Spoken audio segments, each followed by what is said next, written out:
31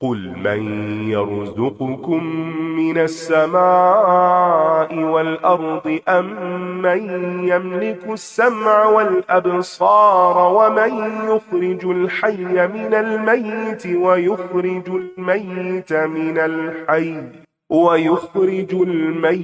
من الحي ومن يدبر الأمر فسيقولون الله فقل أفلا تتقون فذلكم الله ربكم الحق فماذا بعد الحق إلا الضلال فأنى تصرفون كذلك حقت كلمة ربك على الذين فسقوا أنهم لا يؤمنون قل هل من شركائكم من يبدأ الخلق ثم يعيده قل الله يبدأ الخلق ثم يعيده فأنى تؤفكون قل هل من شركائكم من يهدي إلى الحق قل الله يهدي للحق أفمن يهدي إلى الحق أحق أن يتبع أم من لا يهدي إلا أن يهدى فما لكم كيف تحكمون وما يتبع أكثرهم إلا ظنا إن الظن لا يغني من الحق شيئا إن الله عليم بما يفعلون وما كان هذا القرآن أن يفترى من دون الله ولكن تصديق الذي بين يديه وتفصيل الكتاب لا